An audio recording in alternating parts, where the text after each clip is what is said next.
once again, I am Extra Life. Welcome back to the Synth. Here is the Super 16, and today I am very excited to share with you some updates that I've made to the firmware. We are now on version 1.1a, and we have some very exciting new generative sequencing features, as well as some song mode features, and some quality of life improvements. So let's jump right in. The first feature that I'm excited to demonstrate are the brand new generative mutation modes. So these can be used to generate new sequences really just at the touch of a button. So if we press Shift and mutate, and we turn the dial all the way to the right, you'll see we have three new modes over here: TU1, TU2, TU3, short for Turing Mode 1, 2, and 3. They do slightly different things. Turing 1 is for putting new pitches into an existing sequence. Turing 2 rearranges the existing pitches into new rhythms.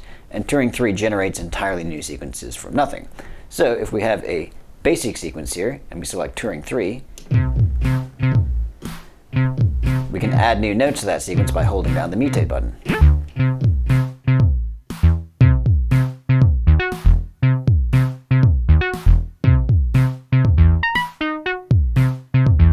That's pretty cool, but it's not terribly musical. We can quantize these notes to a scale by choosing, for example, a major scale. And while we're holding down mutate, we can adjust the density of the sequence, or the number of notes per 16 steps that we are going to include by adjusting the encoder.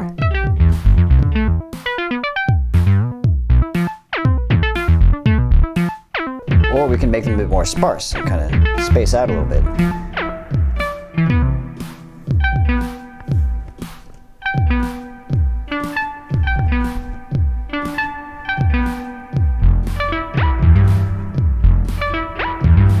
If we have a sequence that we like, we can alter it using the other mutation modes. So if we choose, for example, Turing Mode 2, we'll adjust these pitches and notes into a new rhythm.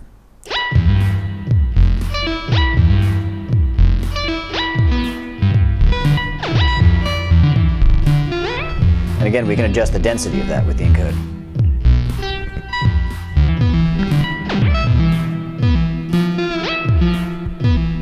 As soon as we hear something like, we simply let go of the mutate button and we can save it to our patch.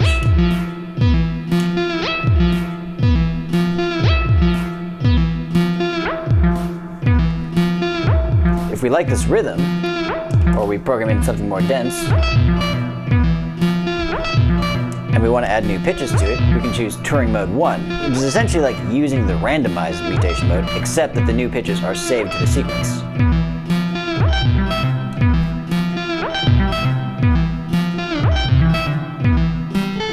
And in this mode, the encoder will adjust the randomness, or the variation that we introduce. So we can make it very similar or very random.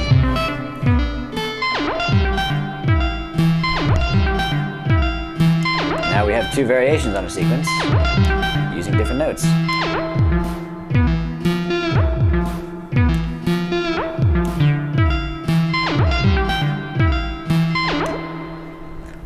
And that's a great time to introduce our next new feature, which is sequence chaining, or song mode. In any sequence, if we press Shift and 16, we'll have access to two new parameters: song and loops.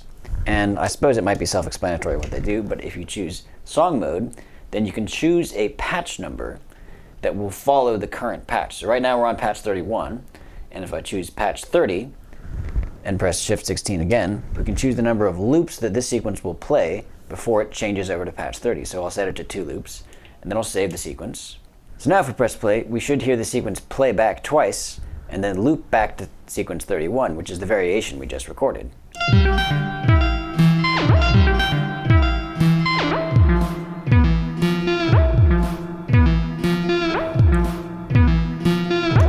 And of course we can do the same thing on sequence 30.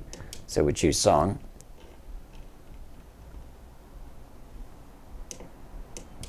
and then we choose loops, and set, say, 2 loops here. And then we'll save the sequence to patch 30. Now when we press play, we should hear sequence 30 twice, and then it'll loop over to sequence 31, and then that'll play twice and loop back to sequence 30, creating a longer sequence made of multiple patches.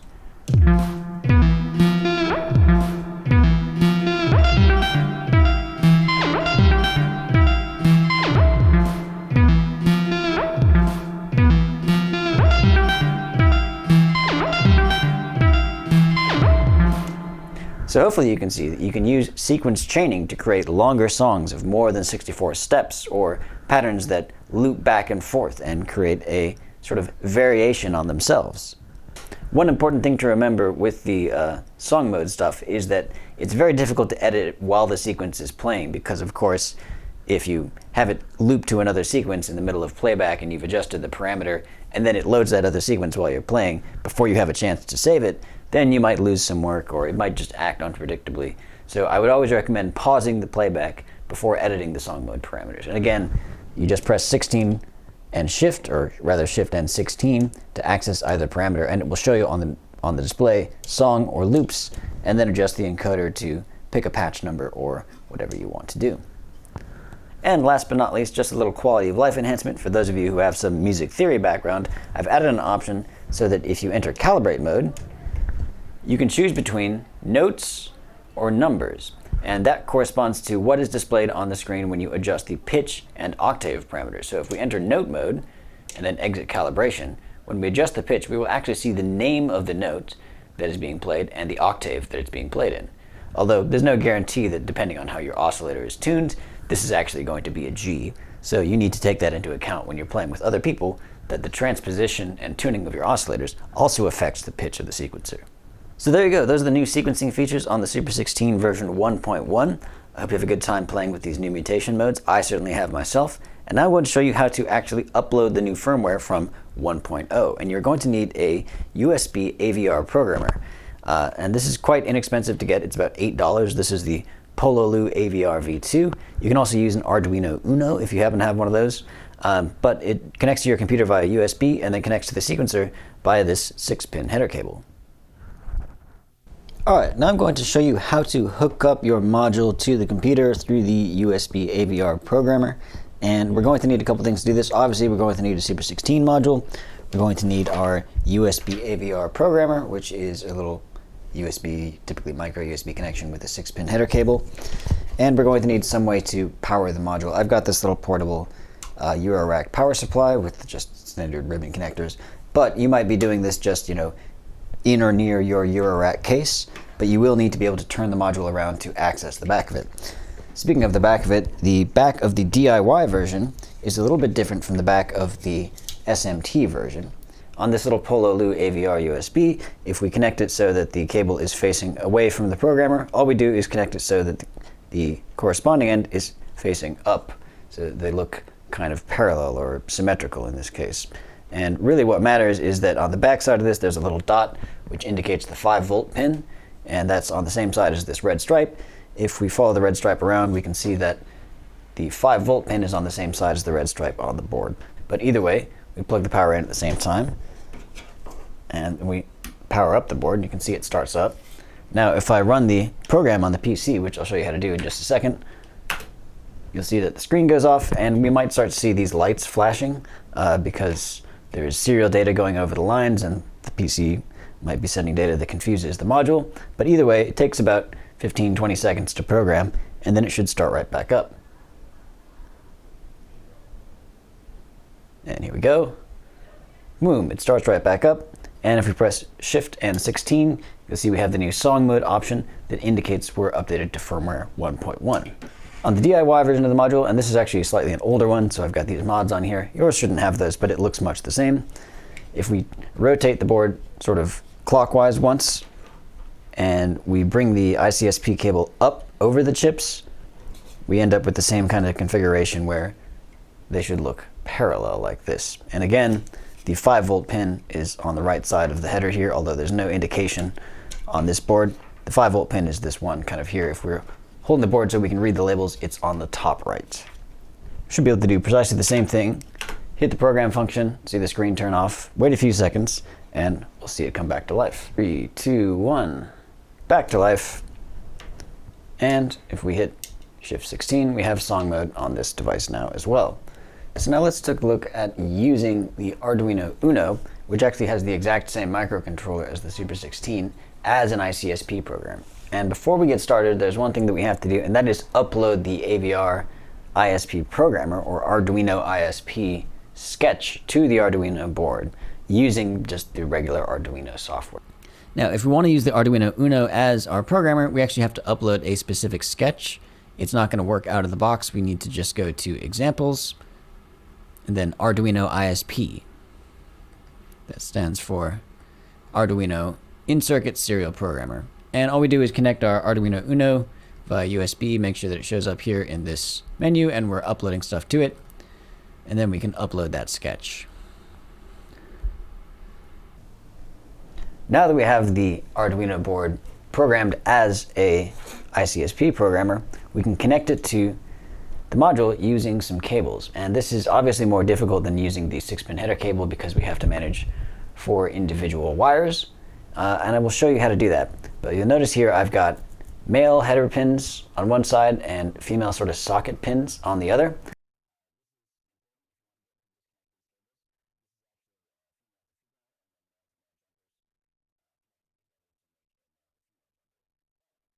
So here's our Arduino Uno, and here are some header cables. Now you can see I've got a bundle here that goes from green, yellow, orange, red. And in that order, we are going to plug into the Arduino pins 10, 11, 12, and 13. So again, just in order 10, 11, 12, 13 on the Arduino. Now on the SMT version of the board, we are going to jump over to this ICSP header, and this is a little bit tricky, so pay close attention, maybe watch twice. But we're going to take pin 10 on the Arduino, which is our green cable here, and jump to this top left pin. Pin 11, which is our yellow cable, and jump to this center bottom pin here, so the nearest one in the middle. And then the next orange cable is going to the top right pin, but that's going to make it harder to get around. So I'm going to skip to the last one, which is pin 13, the red cable in this case, and that is the top center pin.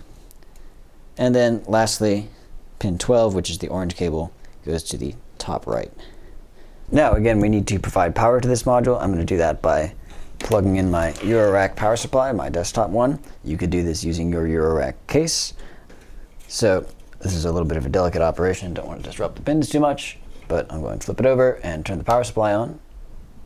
And you notice that the screen doesn't actually turn on immediately. And that's because this Arduino is powering the reset pin. In fact, the module seems to be going a little bit haywire with these LEDs blinking. But that's all because we've got the reset pin powered on the CPU and serial data coming over and on yet. But if we program it, we'll notice that everything freezes up, and then a few seconds later, we should see it turn off again. And then we can disconnect the serial lines, restart the module, and we should see it come back to life. So now it's back in its glitch mode. And if we disconnect these header pins, I'll do that in the middle here just to make this easy.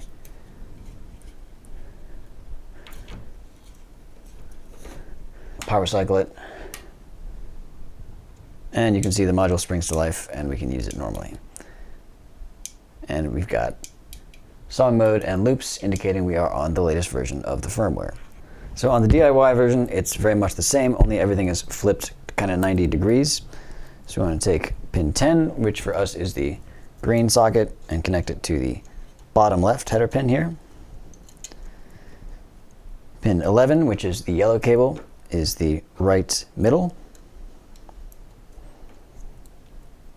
Pin 12, which is orange, is the top left, but I'm going to skip that and connect pin 13, which is red, and connect that to the center left, and then come back and do the top left one. So altogether that looks about like that. And once again, we need to power the module. So now we flip it over, and once again, the display is off because the reset line is high. I'll hit the program function. See this thing go a little bit crazy perhaps.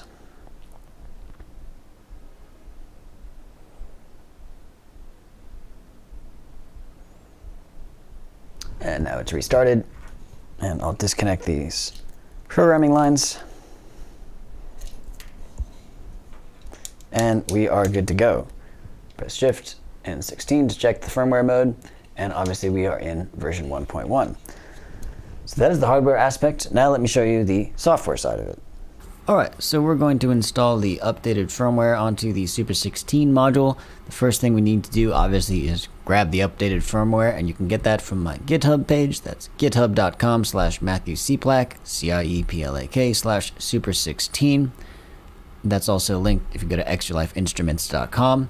And over here on the right, you'll find firmware 1.1a, 1.1 alpha, and you need to download this firmware.hex file. You're also going to need the Arduino tools to upload it to your board.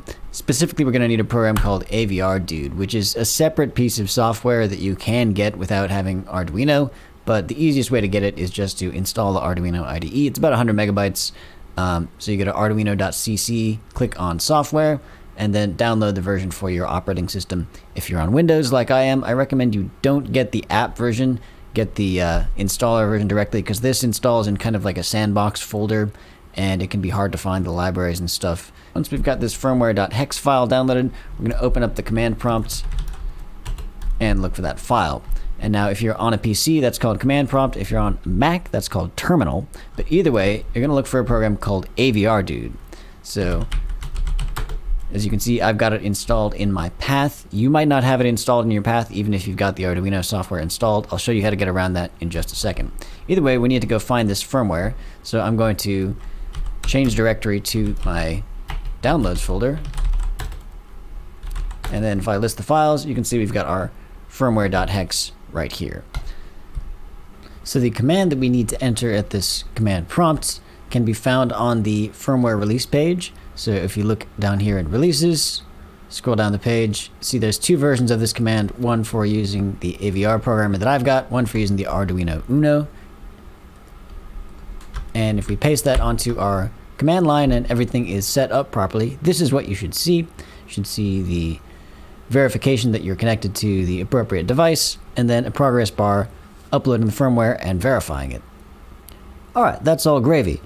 Now our firmware is updated, so let me show you just a few common issues that you might have if you happen to run into an error message, what to do about it. So first I'm going to disconnect my programmer.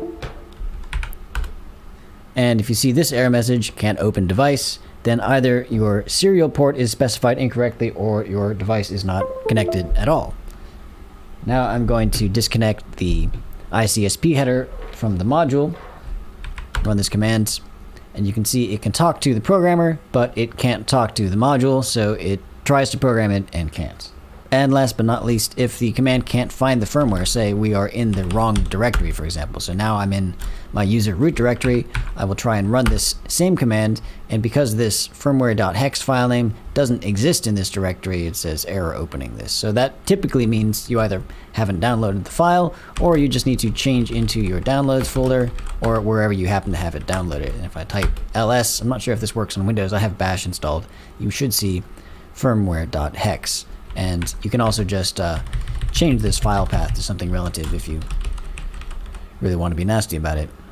You might be using an Arduino Uno to do this, in which case, for me, the changes that I need to make are changing this serial port to COM5 and changing this STK500 to Arduino. And just to show you that that works real quick, I will connect the Arduino Uno and execute this program. So you can see very similar output. It might run a little bit faster, I'm not really sure. Either way, you can connect either of those devices to the Super 16 and upload the firmware as you see fit. Now, if you're struggling with this because you can't get AVRdude, that's not a problem. We can just find the version of AVRdude that's installed with the Arduino software. So we'll just open up Arduino. And here is the Blink sketch that comes with the standard program. You can really have any sketch open if you want, but if you want this one, go to Examples, Basics, Blink. And now all we need to do is go to Preferences and turn on Show Verbose Output during Upload. And then we just hit Upload. Now right now this is uploading it to my Arduino Uno that's connected via USB, but even if this doesn't work, you can still just scroll up here to the top and see that this path right here is where AVRdude is installed. So if I copy this and go over to my terminal, I can paste that in and I get the output from the AVRdude program itself. And after that, you can just paste in the rest of this command here to specify which programmer you're using, either the STK500 or the Arduino, or whichever corresponds to your AVR programmer, and the serial port. Now, if you are wondering where that data is represented here, if we go up to Tools, you can see that there are a couple options. Port, we can choose either the Arduino or COM1. COM1 is usually not the one you're going to need. If I connect my AVR programmer, you can see that we actually have two more options, COM3 and COM4. In my case, COM3 is the one that you need to use. I think COM4 is for serial debugging. And there's also the programmer option, so we can either use Arduino as ISP or the STK500, which is right here, Atmel STK500. That's the one released by the manufacturer of the chip itself. Now, there is actually a way to do this without using the command line tools at all, but it requires that you download the entire code base of this repository. So go ahead and just hit download zip from the GitHub page. And I've already gone ahead and done that and unzipped that zip file. And you can see we have a bunch of code in here. If we jump into sequencer app v2 and then the src, which is the source folder, you can see there's a little file here called src.ino. If we double click that, it will open up the Arduino IDE and show us the code. And in this particular file, there's not much, there's just some boilerplate. But you can see it's opened up a bunch of tabs here with the code. Now, I don't use the Arduino IDE. I think there are better IDEs out there, but we can use it to upload this to our board.